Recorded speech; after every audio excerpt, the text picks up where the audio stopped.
నమస్కారం city news కి స్వాగతం ముందుగా ముఖ్యాంశాలు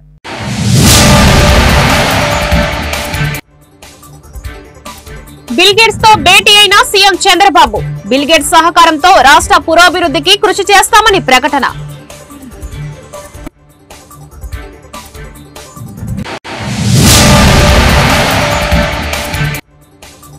ఉపాధ్యాయ బదిలీల క్రమబద్ధీకరణ బిల్లుకు శాసన మండలి ఆమోదం బదిలీలకు చట్టం తీసుకురావడం ఒక చరిత్ర అన్న మంత్రి లోకేష్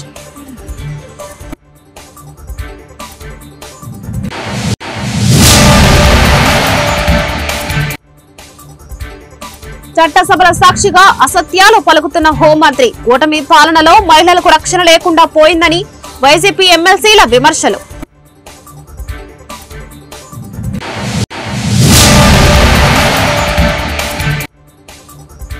ఓటీటీలో సినిమాల ప్రభావంతో చెడు మార్గంలో వెళ్తున్న యువత గంజాయి డ్రగ్స్ నియంత్రణ కోసం ఈగల వ్యవస్థ నిరంతరం పనిచేస్తుంది ఆకే రవికృష్ణ వెల్లడి మైక్రోసాఫ్ట్ సహా వ్యవస్థాపకుడు బిల్ గేట్స్ తో సీఎం చంద్రబాబు భేటీ అయ్యారు ఢిల్లీలో సుమారు 40 నిమిషాల పాటు వీరిద్దరూ సమావేశమయ్యారు భేటీ అనంతరం బిల్ గేట్స్ తో జరిగిన చర్చలకు సంబంధించిన వివరాలను సీఎం చంద్రబాబు ఎక్స్ వేదికగా వెల్లడించారు బిల్ గేట్స్ తో అద్భుతమైన సమావేశం జరిగింది ఆంధ్రప్రదేశ్ ప్రజల అభివృద్ధి సంక్షేమం కోసం రాష్ట్ర ప్రభుత్వంతో గేట్స్ ఫౌండేషన్ సహకారంపై కీలక చర్చలు జరిపాం ఆరోగ్య సంరక్షణ విద్య వ్యవసాయం ఉపాధి కల్పన వంటి కీలక రంగాల్లో ఆర్టిఫిషియల్ ఇంటెలిజెన్స్ ప్రిడిక్టివ్ అనలిటిక్స్ వంటి అధునాతన సాంకేతిక పరిజ్ఞానాల వినియోగంపై చర్చించాం స్వర్ణ ఆంధ్రప్రదేశ్ 2047 దార్శనికతను సాకారం చేసుకోవడానికి రాష్ట్ర ప్రభుత్వం పూర్తిగా కట్టుబడి ఉంది ఆంధ్రప్రదేశ్ పురోగతికి బిల్ గేట్స్ తన సమయం మద్దతు ఇచ్చినందుకు చంద్రబాబు హృదయపూర్వకంగా కృతజ్ఞత తెలిపారు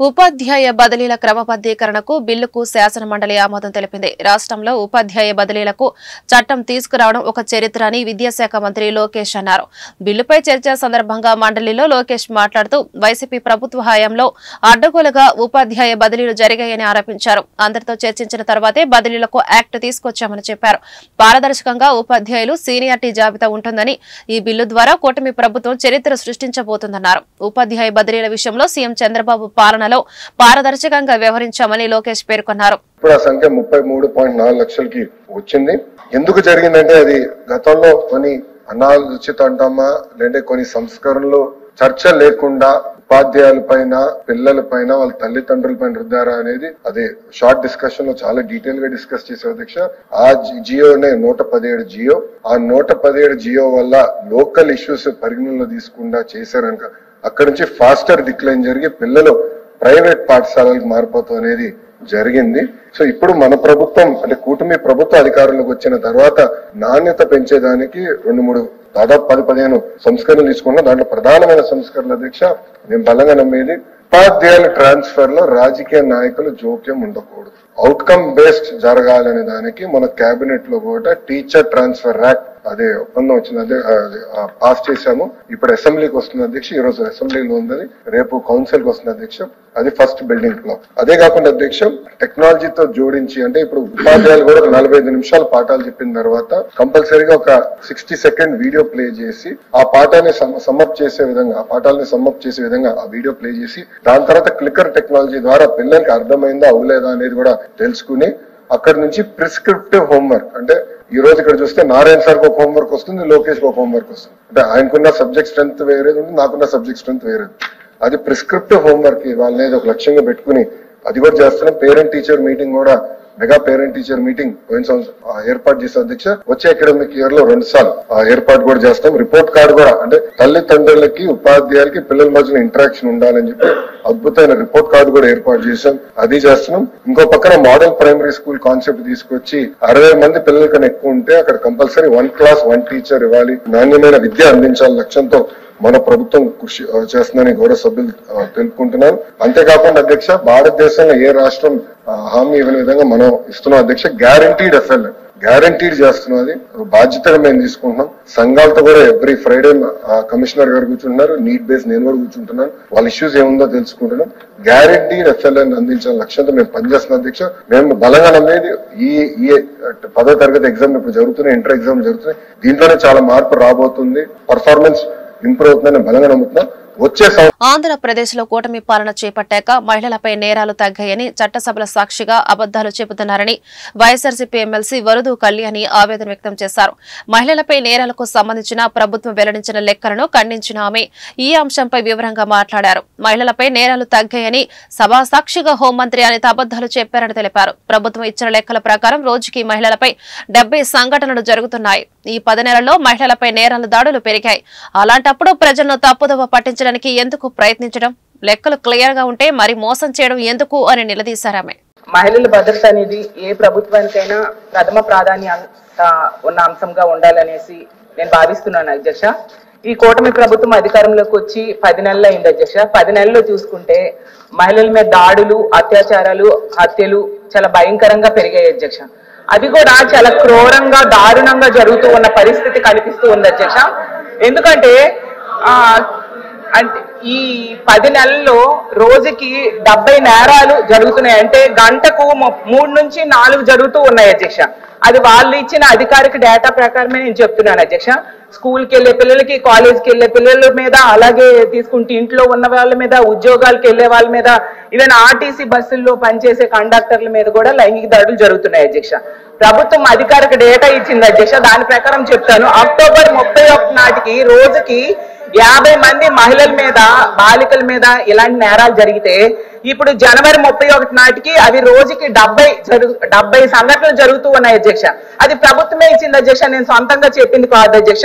ఎందుకంటే జూన్ నుంచి 31 వరకు ఈ రాష్ట్రంలో మహిళల మీద, చిన్నారుల మీద జరిగిన నేరాలు మన గౌరవ మంత్రివర్యులు చెప్పారు 16,809 నేరాలు జరిగాయని. అంటే 240 రోజుల్లో 16,809 నేరాలు అంటే 70 మంది రోజుకి ఇలాంటి అఘాయిత్యాల బారిన పడుతూ ఉన్నారు అధ్యక్ష. గతంలో ఇదే సమావేశాల్లో గత సమావేశాల్లో 150 రోజుల్లో 7,393 నేరాలు మహిళలపై, చిన్నారులపై జరిగాయని చెప్పారు అధ్యక్ష. ప్రభుత్వం చెప్పింది అంటే 150 రోజుల్లో అంటే రోజుకి 50 మంది పైన ఇలాంటి సంఘటనలు జరిగాయి. అంటే అప్పటికి ఇప్పటికి ఎంత పెరిగాయి మనం అర్థం చేసుకోవచ్చు అధ్యక్ష. అప్పుడు 50 జరిగే రోజుకి ఇప్పుడు 70 జరుగుతున్నాయి రోజుకి. అంటే ప్రభుత్వం ఇచ్చిన లెక్కల్లో ఇలా ఉంటే పెరగడం మనకు క్లియర్ గా కనిపిస్తుంది. మరి మంత్రి గారు, గౌరవ మంత్రి గారు తగ్గాయని చెప్పడం ఎంతవరకు సమంజసం అని అడుగుతున్నాను అధ్యక్ష. అసలు ఎంత క్రూరమైన, ఘోరమైన నేరాలు జరుగుతున్నాయంటే అసలు ఈ అసెంబ్లీ సమావేశాలు జరుగుతున్న టైంలోనే మనం చూసాం. కృష్ణా జిల్లాలో అయితే గన్నవరం మండలంలో అధ్యక్ష ఒక 14 ఏళ్ల మైనర్ బాలికని 4 రోజులు సామూహిక అత్యాచారం అధ్యక్ష. చాలా దారుణం. ఈ రోజు పేపర్లో వచ్చింది అధ్యక్ష, చూడండి ఎంత దారుణంగా జరిగిందో. అలాగే ముచ్చుమరి సంఘటన మనం చూసాం. 9 ఏళ్ల మైనర్ బాలిక మీద ఎంత ఘోరంగా హత్య చేసి, మొక్కలు చేసి తీసేసారి మన అందరం చూసాం అధ్యక్ష. వీటన్నిటికీ మెయిన్ కారణం ఏంటంటే మద్యము, అలాగే గంజాయి, మత్తు పదార్థాలు అధ్యక్ష. వీటిని నివారించకపోతే అధ్యక్ష ఆడబిడ్డలు రోడ్డు మీద తిరిగే పరిస్థితి ఉండదు అధ్యక్ష. అసలు వీటి వలన అసలు ఆడపిల్లల పాలిట ఇవి శాపంగా మారుతూ ఉన్నాయి అధ్యక్ష. మద్యం అయితే విచ్చలవిడిగా దొరుకుతుంది అధ్యక్ష. వీటిని కంట్రోల్ చేయాల్సిన అవసరం ఉంది అధ్యక్ష. వాహన చోదకులకు హెల్మెట్ల అమలు జరిమానాలపై శాసన మండలిలో ఆసక్తికర చర్చ జరిగింది. హెల్మెట్లు లేని వారి నుంచి 1000 జరిమానం వసూలు చేయడం పట్ల ప్రజల్లో అసంతృప్తి ఉందని టీడీపీ సభ్యులు తెలిపారు. దీనిపై హోంమంత్రి అనిత సమాధానమిచ్చారు. 2020లో కేంద్రం చేసిన చట్టం, సుప్రీంకోర్టు ఆదేశాల ప్రకారమే రాష్ట్రంలో జరిమానా వసూలు చేస్తున్నామని తెలిపారు. ప్రస్తుతం రాష్ట్రంలో కొన్ని చోట్ల మాత్రమే ప్రయోగాత్మకంగా దీన్ని అమలు చేస్తున్నట్లు చెప్పారు. ప్రజల ప్రాణాలు కాపాడాలన్నదే ప్రభుత్వం, పోలీసుల ఉద్దేశమని అనిత స్పష్టం చేశారు. చాలా సెన్సిటివ్ ఇష్యూ అధ్యక్ష. అక్కడ 1000 రూపాయల ప్రాణం అనుకుంటే మనం దేనికి తూకం వేస్తామో ఒకసారి సభ్యులు అర్థం చేసుకోవాలి అధ్యక్ష. అది 1000 రూపాయల వరకు మనకి ఈ రోజు ఒక సుప్రీంకోర్టు గైడ్ లైన్స్ అధ్యక్ష. సుప్రీంకోర్టు గైడ్ లైన్స్ ప్రకారం గవర్నమెంట్ ఆఫ్ ఇండియా యాక్ట్ లో జీవో నెంబర్ 21, ఇది ఎప్పుడు ఇచ్చిన జీవో అంటే అధ్యక్ష 21/10/2020లో ఇచ్చిన జీవో అధ్యక్ష. 1000 రూపాయలు ఫైన్ విధించాలి హెల్మెట్ లేకుండా అన్నది. ఇది గవర్నమెంట్ ఆఫ్ ఇండియా ఇచ్చిన యాక్ట్ ఇది. సో నేనేమంటానంటే అధ్యక్ష, ఇక్కడ 1000 రూపాయల వరకు అంటే 100 రూపాయల చలనం నుంచి 1000 రూపాయల చలనం వరకు మార్చారు అంటేనే ఎక్కడ కూడా మార్పు రావట్లేదు. ప్రతి తల్లిదండ్రులు, చాలా మంది తల్లిదండ్రులకి ముఖ్యం కడుపు కోత మిగిలిపోతుంది. హెల్మెట్ లేకుండా నడపడం వల్ల మనం జాగ్రత్తగా వెళ్ళినా కూడా అవతల జాగ్రత్తగా రాకపోయినా కూడా యాక్సిడెంట్ అయితే అక్కడ చనిపోయే పరిస్థితులు ఉన్నాయి. హెడ్ భూమికి తగిలి చనిపోయే పరిస్థితులు ఉన్నాయి. వీటన్నిటి నేపథ్యంలో వేసిన పరిస్థితి అధ్యక్ష 2001 నుంచి 2024 వరకు అధ్యక్ష fatal accidents, non fatal accidents గురించి చూసుకుంటే అధ్యక్ష దగ్గర ఒక ఈ 4 సంవత్సరాలు 2021లో 7,585 ఫ్యాటల్ యాక్సిడెంట్స్ అధ్యక్ష. ఒక్క సంవత్సరంలో అతి ఘోరమైన యాక్సిడెంట్లు జరిగినవి. 2022లో 7,688 అధ్యక్ష. 2023లో 7,516 అధ్యక్ష. 2024లో 6,902 అధ్యక్ష. అంటే సుమారుగా అతి ఘోరమైన ప్రమాదాలు ఎన్ని జరిగినాయో జస్ట్ సభ్యులకి మీకు ఇన్ఫర్మేషన్ ఇస్తున్నాం. అదేవిధంగా నాన్ ఫ్యాటల్ యాక్సిడెంట్స్ చూసుకుంటే అధ్యక్ష 10,000 దాటినాయి అధ్యక్ష అన్ని కలిపి. వీటిలో అధ్యక్ష కేవలం హెల్మెట్ లేని కారణంగా 2021లో అధ్యక్ష 2,577 మంది చనిపోయారు అధ్యక్ష. కేవలం హెల్మెట్ లేకపోవడం వల్ల. ఇక్కడ మీరే ఆలోచించుకోవాలి. ఈ 1,000 రూపాయల ఫైన్ అన్నది రాష్ట్రంలో అన్ని చోట్ల కూడా మొదలు పెట్టలేదు. To be implemented. ఇంకా ఇంప్లిమెంట్ చేయడానికి మేము ఒక ఎక్సర్సైజ్ చేస్తున్నాం. కానీ కొన్ని చోట్ల పైలట్ ప్రాజెక్ట్ కింద కొంత మూవ్మెంట్ అనేది జరిగింది. మీరు అక్కడ ఉన్న జరిగిన సిచ్యువేషన్ మీరు చెప్తున్నారు, కానీ స్టేట్ మొత్తంలో ఎక్కడ 1,000 రూపాయల ఛానల్ అన్నది ఇంకా లేదు. To be implemented. కానీ దీని మీద కూడా అవేర్నెస్ క్రియేట్ చేసిన తర్వాతనే పెట్టాలని గౌరవ ముఖ్యమంత్రి గారి ఆదేశాల మేరకు ఇంకా అవేర్నెస్ ప్రోగ్రామ్స్ మేము కండక్ట్ చేస్తున్నాం. మీరే ఆలోచించండి. 2022లో 3,042 మంది చనిపోయారు అధ్యక్ష కేవలం హెల్మెట్ లేని కారణంగా. 2023లో 3,108 మంది చనిపోయారు. 2024లో 3,400 మంది చనిపోయారు అధ్యక్ష. అంటే ఒక హెల్మెట్ లేని కారణంగా చనిపోయిన వాళ్ళ సంఖ్య చూస్తున్నాం. వైఎస్ఆర్సీపీకి మరో షాక్ తగలింది. ఆ పార్టీకి ఎమ్మెల్సీ పదవికి మర్రి రాజశేఖర్ రాజీనామా చేశారు. శాసనమండలి చైర్మన్ ఏషియన్ రాజును కలిసి తన రాజీనామా పత్రాన్ని అందజేశారు. ఎమ్మెల్సీగా మర్రి రాజశేఖర్ పదవీ కాలం 2029 వరకు ఉంది. త్వరలో ఆయన టీడీపీలో చేరనున్నట్లు సమాచారం. ఇప్పటికే 4 ఎమ్మెల్సీలు వైసీపీని వీడారు. వారిలో జయమంగళ వెంకటరమణ, పోతుల సునీత, బల్లి కళ్యాణ చక్రవర్తి, కర్రి పద్మశ్రీ ఉన్నారు. లాం చలపతి ఇంజనీరింగ్ కళాశాలలో చలపతి మహోత్సవ వేడుకలు ఘనంగా ప్రారంభమయ్యాయి. ఇందులో భాగంగా డ్రగ్స్, గంజాయి నియంత్రణ, ఈగల వ్యవస్థ ఏర్పాటుపై అవగాహన సదస్సు నిర్వహించారు. ఈగల వ్యవస్థ డైరెక్టర్ ఆకే రవికృష్ణ ముఖ్య అతిథిగా హాజరై విద్యార్థులకు పలు సూచనలు చేశారు. సినిమాలు, ఓటీటీలు సమాజాన్ని తప్పుదోవ పట్టిస్తున్నాయని చెప్పారు. డ్రగ్స్ స్మగ్లింగ్ ని ప్రోత్సహిస్తున్న సినిమాలు, ఓటీటీలు నిర్మిస్తున్నారని విమర్శించారు. సినిమాలు, ఓటీటీల కారణంగా యువత ఎక్కువగా డ్రగ్స్ కి బానిస అవుతున్నారని తెలిపారు. సినిమాలు, ఓటీటీలు నిర్మించే వారికి సమాజం పట్ల ఏ మాత్రం బాధ్యత లేదని ప్రశ్నించారు. డ్రగ్స్ నియంత్రణ కోసం ఈగల వ్యవస్థను ఏర్పాటు చేశామని చెప్పారు. డ్రగ్స్ సరఫరాపై ఈగల వ్యవస్థకు సమాచారం అందించి సహకరించాలని కోరారు. అదేవిధంగా చలపతి విద్యా సంస్థల చైర్మన్ వైవి ఆంజనేయులు మాట్లాడుతూ మత్తు పదార్థాల వల్ల కలిగే నష్టాలను వివరిస్తూ తమ కళాశాలలో ఈగల క్లబ్ ఏర్పాటు చేసినట్లు తెలిపారు. ఈ కార్యక్రమంలో eagle SP Nagesh, Chalapathi engineering కళాశాల డైరెక్టర్ వినయ్ కుమార్, ప్రిన్సిపల్ చంద్రశేఖర్ తదితరులు పాల్గొన్నారు.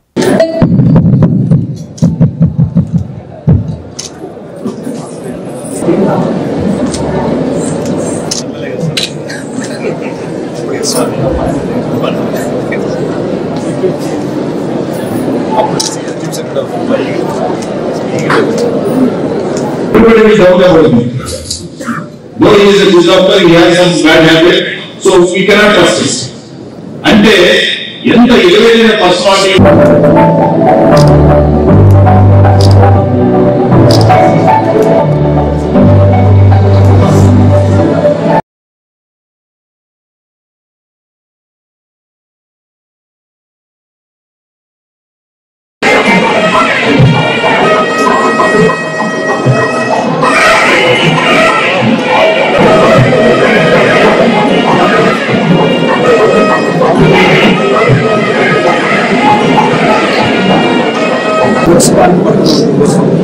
ఈ కార్యక్రమాన్ని చేపట్టడం జరిగింది.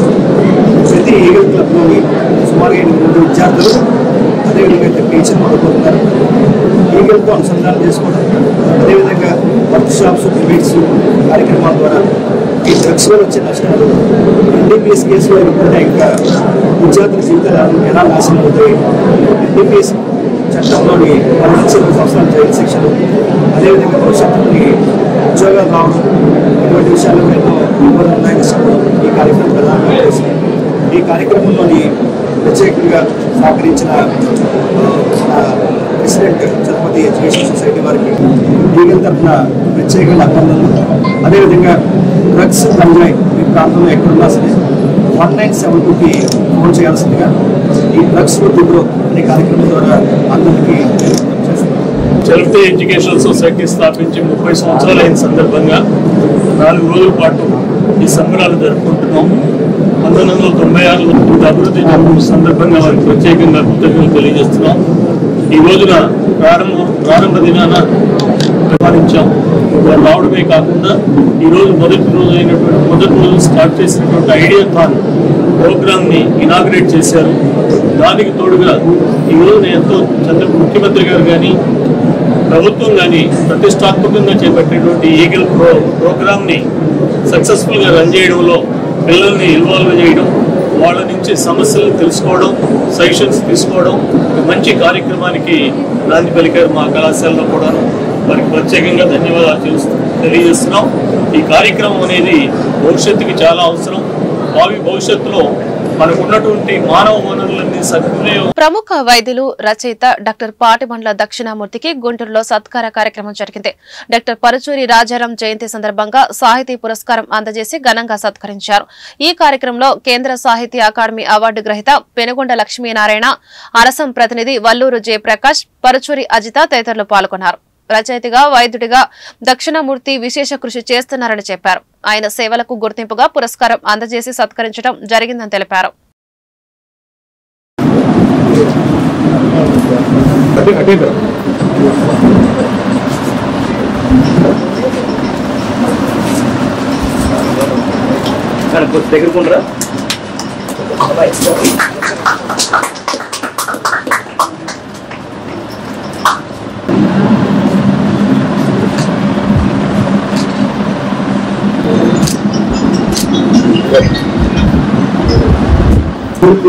చేశారు. అలా కార్యకర్తలు కలిసి మొదలు పెట్టారు. జనానికి ఇద్దరికి చదువు మా పాపులర్ సైన్స్ అంటే మా విశ్రాంతి విజయరామ్ గారు మా బాగా పరిస్థితులు 65 నుంచి 69 వరకు మూడులోనే మెడికల్ కాలేజీలో డాక్టర్ కోదమ్మ గారు అమ్మాయి పెట్టినప్పుడు వాళ్ళ దగ్గర అసిస్టెంట్ అసిస్టెంట్గా పనిచేస్తున్నప్పుడు రాజారాం గారు సోమనాథ్ గారి దగ్గర సోమనాథ్ గారి దగ్గర బాగా పరిచయం, మంచి పర్సనాలిటీ, సాధ్యుడు, అందరితో అప్లైగా పనిపించేవారు. తర్వాత దృష్ట్యా ప్రయత్నం ఇంకన్నా గవర్నమెంట్లో నాకు మామయ్య కలదు వేదాలు కన్నారు. సరే మొదటి నుంచి చిన్నప్పటి నుంచి మా ఇంటి దగ్గర కానీ లైబ్రరీ అభ్యుదయ సాహిత్యవేత్త, ప్రసిద్ధ వైద్యులు డాక్టర్ పరుచూరు రాజారాం వారి పేరిట అభ్యుదయ రచన సంఘం గుంటూరు జిల్లా శాఖ వారి కుటుంబం సహకారంతో ఏర్పాటు చేసిన సాహిత్య పురస్కారాన్ని ఈరోజు ప్రసిద్ధ వైద్యులు, పాపులర్ సైన్స్ రచయిత అయిన తెనాలికి చెందిన డాక్టర్ పాటిబండ్ల దక్షిణామూర్తి గారికి అందజేశాం. Guntur district senior citizens association కార్యాలయంలో మంగళవారం సాయంత్రం జరిగిన సభలో వల్లూరు శివప్రసాద్ గారి అధ్యక్షత వహించిన ఈ సత్కార సభలో రాజారాం గారి అమ్మాయి డాక్టర్ పరుచూరి అజిత్ గారు ఈ పురస్కారాన్ని దక్షిణామూర్తి గారికి అందజేశారు. దక్షిణామూర్తి గారు పాపులర్ సైన్స్ రచయితగా, సాహిత్యవేత్తగా విస్తృతంగా కృషి చేశారు. వారు ప్రచురించిన అనేక పుస్తకాలు పునర్ముద్రణలు పొంది తెలుగు వైద్య రంగానికి, సాహిత్య లోకానికి చాలా సుపరిచితాలయ్యాయి. అలాగే డాక్టర్ రాజారాం గారు వారు అభ్యుదయ సాహిత్యం పట్ల ఎంతో ప్రేమ కలిగిన వ్యక్తి, గొప్ప రచనలు చేశారు. అలాగే అభ్యుదయ రచన సంఘాన్ని గుంటూరు జిల్లాలో, రాష్ట్రంలో అభివృద్ధి చెందడానికి ఎంతో కృషి చేసిన వ్యక్తి. వారికి నివాళులర్పిస్తూ ఈరోజు ఈ పురస్కార సభలో మంగళగిరి శ్రీ లక్ష్మీ నరసింహస్వామి దేవాలయాన్ని ప్రముఖ దేవాలయాల తరహాలో అభివృద్ధి చేస్తామని విద్యా, ఐటీ శాఖల మంత్రి నారా లోకేష్ పేర్కొన్నారు. ఉండవల్లి నివాసంలో శ్రీ లక్ష్మీ నరసింహస్వామి దేవాలయం అభివృద్ధికి సంబంధించి అధికారులు రూపొందించిన మాస్టర్ ప్లాన్పై మంత్రి సమీక్షించారు. కొండ దిగున ఉన్న శ్రీ లక్ష్మీ నరసింహస్వామి దేవాలయం, పానకాల నరసింహస్వామి, గండాలయ స్వామి దేవాలయ అభివృద్ధికి సంబంధించిన డిజైన్లను పవర్ పాయింట్ ప్రెజెంటేషన్ ద్వారా అధికారులు వివరించారు. ఈ సందర్భంగా రహదారుల నిర్మాణం, వసతి, ఇతర సదుపాయాలు, పార్కింగ్ తదితర అంశాలపై అధికారులకు మంత్రి పలు సూచనలు చేశారు. ఈ సమీక్షలో APTDC MD Amrapali, endowments commissioner Ramachandramohan, SMG consultant Murthy, APTDC ED Seshagirirao తదితరులు పాల్గొన్నారు. మంగళగిరి సమీపంలోని చినకాకని వద్ద ప్రతిష్టాత్మకంగా నిర్మించి తలపెట్టిన 100 పడకల ఆసుపత్రిని భవిష్యత్తులో G+3కి విస్తరించేలా నిర్మాణం చేపట్టాలని రాష్ట్ర విద్యా, ఐటీ, ఎలక్ట్రానిక్స్ శాఖల మంత్రి నారా లోకేష్ పేర్కొన్నారు. 100 పడకల ఆసుపత్రి నిర్మాణంపై ఆసుపత్రి సాధనా కమిటీ సభ్యులు, అధికారులతో మంత్రి సమీక్షించారు. ఈ సందర్భంగా లోకేష్ మాట్లాడుతూ డాక్టర్లు, నర్సులు, పేషెంట్ల బంధువులు, రోగులకు వేరువేరు నడకదారులు ఉండే విధంగా డిజైన్ల మార్పులు చేయాలన్నారు. వైద్యులు, సిబ్బంది ప్రశాంత వాతావరణం ఉంటేనే మెరుగైన వైద్యం అందించగలరని చెప్పారు. మంగళగిరి 100 పడకల ప్రభుత్వ హాస్పిటల్ ట్రెడిషనల్ గా కాకుండా సెంటర్ ఆఫ్ ఎక్సలెన్స్ గా ఉండాలని అన్నారు. ఈ కార్యక్రమంలో APS IDC chairman Chillapalli Srinivasarao, Mangalagiri municipal commissioner Haleem Basha, SE Chittibabu, Mangalagiri ప్రభుత్వాసుపత్రి సూపరింటెండెంట్ స్నేహరాజ్ తదితరులు పాల్గొన్నారు. దుగ్గిరాల మండల పరిషత్ కార్యాలయంలో మంగళవారం రంజాన్ మాసం కావడంతో ఎంపీపీ షేక్ జబీన్ షాదిక్లు ఇఫ్తార్ విందును ఏర్పాటు చేశారు. ఈ సందర్భంగా నాయకులు, అధికారులు దంపతులకు పుష్పగుచ్చాలను అందించి శాలువాలతో సన్మానించి శుభాకాంక్షలు తెలియజేశారు. ఈ కార్యక్రమంలో మండల పార్టీ అధ్యక్షురాలు కేశంనేని శ్రీ అనిత, రాష్ట్ర వాణిజ్య విభాగ ప్రధాన కార్యదర్శి గూడూరు వెంకట్రావు, రాష్ట్ర మైనార్టీ నాయకులు ఎండి నిజాముద్దీన్, డీసీ చైర్మన్ గౌరినేని అనిల్, మాజీ ఎంపీపీ వెనిగండ్ల శ్రీకృష్ణ ప్రసాద్, మాజీ జెడ్పీటీసీ సభ్యురాలు ఏళ్ల జయలక్ష్మి తదితరులు పాల్గొన్నారు.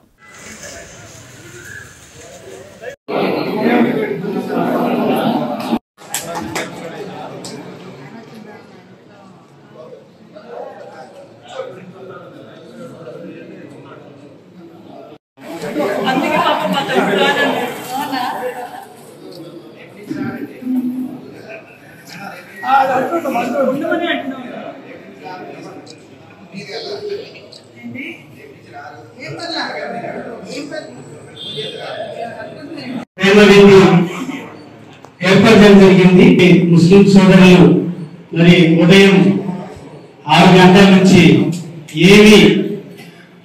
కనీసం ఏ మతం చెప్పినా, ఏది చెప్పినా ఇతరులకు మంచి చేయడే ఇతరులకు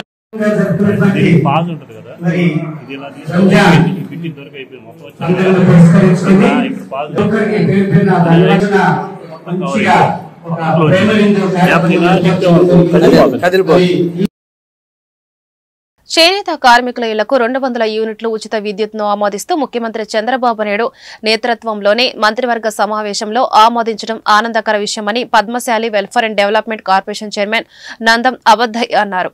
ఎన్నికల మేనిఫెస్టోలో ఇచ్చిన హామీలు, మంగళగిరి అభివృద్ధికి మంత్రి నారా లోకేష్ నిత్యం కృషి చేస్తున్నారని అన్నారు. చేనేత కార్మికులకు 200 యూనిట్లు విద్యుత్ ఉచితంగా ఇచ్చేందుకు మంత్రివర్గ సమావేశంలో ఆమోదం తెలిపిన సందర్భంగా మంగళగిరి రత్నాల చెరువు 22వ వార్డులోని చేనేత కార్మికులు, స్థానిక నాయకులు, కార్యకర్తలు ముఖ్యమంత్రి చంద్రబాబు నాయుడు, మంత్రి నారా లోకేష్ కు అభినందనలు తెలియజేస్తూ స్వీట్లు పంచి సంబరాలు నిర్వహించారు.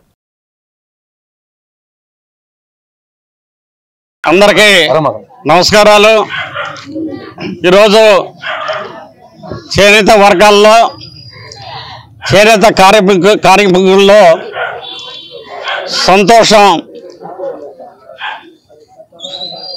ఎంతో సంతోషంతో ఉన్నారు. ఎందుకంటే నారా చంద్రబాబు నాయుడు గారు చేనేతలకి ఎప్పుడు కూడా మేలు చేసే విధంగా చేనేత వర్గాలకి ఎప్పుడు ఆయన ఒక చేనేత వర్గాలకి పక్షపాతి అయినటువంటి నారా చంద్రబాబు నాయుడు మన ముఖ్యమంత్రి వర్యులు, అదేవిధంగా యువ నాయకులు, జాతీయ పార్టీ ప్రధాన కార్యదర్శి, ఐటీ విద్యాశాఖ మంత్రులు, గౌరవనీయులు మన స్థానిక శాసనసభ్యులు నారా లోకేష్ గారు మరి ఆయన చొరవతో నిన్న మంత్రివర్గ సమావేశంలో చేనేతలకి 200 యూనిట్లు ఉచితంగా ఇచ్చేదానికి, అదేవిధంగా పవర్లూమ్స్ వారికి 500 యూనిట్లు ఉచితంగా ఇచ్చేదానికి మంత్రివర్గం తీర్మానంలో నారా లోకేష్ మరి చొరవతో ఈ తీర్మానం చేయడం జరిగింది. మరి చేనేత వర్గాల్లో సంతోషం ఎల్లబుచ్చుతున్నారు. వారు ఈరోజు మంగళగిరి పట్టణంలో 22వ వార్డు శ్రీ భద్రావతి సమేత భవనార స్వామి టెంపుల్ వద్ద ఎంతో సంతోషంగా ఉత్సాహంగా మరి కేరింతలు కొడుతూ స్వీట్లు పంచి వారి యొక్క సంతోషాన్ని ఈరోజు ప్రజలకి మరి తెలియపరుస్తూ ఉన్నారు. అందరికీ నమస్కారం. ఈరోజు గౌరవనీయులు నారా చంద్రబాబు గారి నేతృత్వంలోని కూటమి ప్రభుత్వం చారిత్రాత్మకమైనటువంటి నిర్ణయం చేసింది. దేశంలో ఏ ప్రభుత్వం కూడా చేనేత వారికి చేయనటువంటి రీతిలో వారికి అండగా ఉండేందుకు ఈరోజు చేనేత కార్మికుల ఇళ్లకు విద్యుత్తును ఉచితంగా అందించేందుకు 200 యూనిట్లు మరి ప్రకటిస్తూ ఆమోదిస్తూ నిన్న మంత్రివర్గ సమావేశం మరి ఆమోదించడం చాలా సంతోషించదగ్గ విషయం. అమరావతి రాజధాని అభివృద్ధి పనులకు టెండర్లు చేపడుతున్న ప్రభుత్వం రాజధాని ప్రాంతంలో ఉన్న అన్ని వర్గాల ప్రజలకు ఉపాధితో పాటు వాటి ఫలాలను కూడా అందించాలని సిపి రాష్ట్ర కార్యవర్గ సభ్యులు సిహెచ్ బాబురావు ప్రభుత్వాన్ని డిమాండ్ చేశారు. రాజధాని ప్రాంతంలోని స్థానిక ప్రజల సమస్యల పరిష్కారానికి సిపిఎం రాజధాని కమిటీ ఆధ్వర్యం నిర్వహిస్తున్న ప్రజా చైతన్య యాత్రను సిపి రాష్ట్ర కార్యవర్గ సభ్యులు సిహెచ్ బాబురావు రోజు నిడమనూరులో ప్రారంభించారు. ఈ సందర్భంగా సిహెచ్ బాబురావు మాట్లాడుతూ అమరావతి రాజధాని అభివృద్ధి పనులకు ప్రభుత్వం టెండర్లు పిలవడం సంతోషకరమని అన్నారు.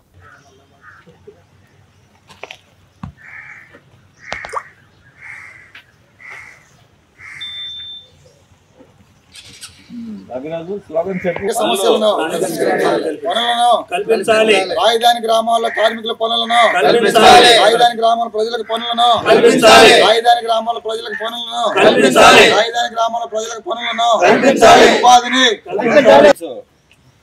ఇళ్ల లేని వారికి ఇళ్లు పట్టాలను 300, 350 రూపాయలు 400 ఒక 3 రోజులు పోతే 4 రోజులు ఇంటికాడ ఉంటా ఉన్నారు. దిగ్గరాలు పోతున్నారు, పొలబాపురం పోతున్నారు, చిరువురు పోతున్నారు.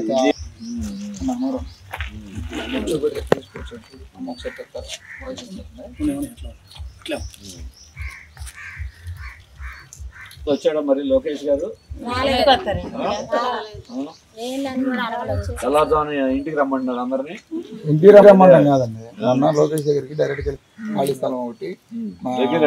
విషయం ఏంటంటే చనిపోయిన తర్వాత ఈ పసుపు కుంకాలు చెప్తారు. కొన్ని చోట్ల అప్పుడేదో హడావుడి చేసి పరిష్కరించాలి. ప్రజా సమస్యలని స్థానికంగా ప్రజలు ఎదుర్కొంటున్న సమస్యలని స్థానికంగా ప్రజలు ఎదుర్కొంటున్న సమస్యలని ప్రజలు ఎదుర్కొంటున్న సమస్యలని రాజధానిలో ప్రజలు ఎదుర్కొంటున్న సమస్యలని రాజధానిలో ప్రజలు ఎదుర్కొంటున్న సమస్యలని రాజధాని అమరావతి పనులు ప్రారంభించడానికి టెండర్లు పిలవటం, అభివృద్ధి చేస్తామని ప్రభుత్వం చెప్పడం సంతోషమే. కానీ రాజధాని అమరావతి వలన వచ్చేటువంటి ఫలితాలని రాజధానిలో ఉన్న అన్ని వర్గాల ప్రజలకి ఆ ఫలాలు అందాలి. రాజధానే కాదు, రాష్ట్రమంతా అందాలి. కానీ రాజధానిలో కొద్దిమంది మాత్రమే ఫలితాలు అనుభవించి పేదలు, బలహీన వర్గాలు, కౌలు రైతులు, చిన్న రైతులు, కూలీలు, కార్మికులు వీరందరి పరిస్థితి ప్రభుత్వాలు చూడాలి. ఇప్పటికీ పనులు లేక అంతకుముందున్న పనులు కూడా కోల్పోయి భూములన్నీ పూలింగ్లో పోయి కొత్త పనులు లేక అందరూ అల్లాడిపోతూ ఉన్నారు. మరి ప్రభుత్వం ఇప్పటికైనా దారి చూపించాల్సిన బాధ్యత ఉంది. ఇది అంతేకాదు, రాజధానిలో ఉన్నటువంటి అందరికీ ఆ రోజున ప్రతి ఒక్కరికి ఉచిత విద్య, ఉచిత వైద్యం హామీ ఇచ్చారు. రాజధానిలో వేల ఎకరాల భూములు ఉన్నాయి. పెద్ద పెద్ద కంపెనీలన్నిటికీ స్థలాలు ఇస్తున్నారు. వాళ్ళు కొన్ని భూములు అమ్ముతామని కూడా చెప్తున్నారు. కానీ రాజధానిలో కుటుంబాలు ఒక ఇంట్లోనే 2-3 కుటుంబాలు పెళ్లిళ్ళు అయ్యి ఉంటా ఉంటే వాళ్ళకి ఇంతవరకు ఇళ్ళు ఇవ్వాల. కొంతమంది టిట్కో ఇళ్ళు ఇచ్చారు. ఆ టిట్కో ఇళ్ళకు కూడా మళ్ళీ అప్పు పేరుతో బ్యాంకు వాళ్ళు డబ్బులు కట్టమంటున్నారు. పనులు లేవు, ఆదాయం లేదు.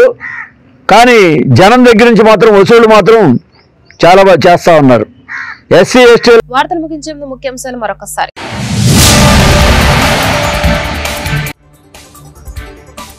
బిల్ గేట్స్ తో భేటీ అయిన సీఎం చంద్రబాబు.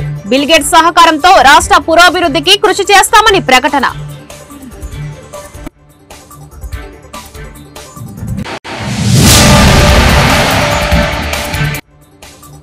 ఉపాధ్యాయ బదిలీల క్రమబద్ధీకరణ బిల్లుకు శాసన మండలి ఆమోదం. బదిలీలకు చట్టం తీసుకురావడం ఒక చరిత్ర అన్న మంత్రి లోకేష్.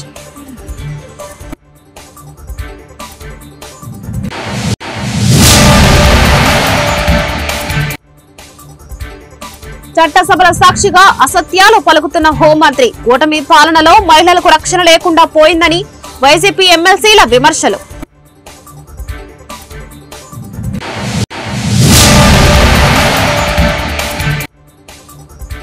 ఓటీటీలో సినిమాల ప్రభావంతో చెడు మార్గంలో వెళ్తున్న యువత.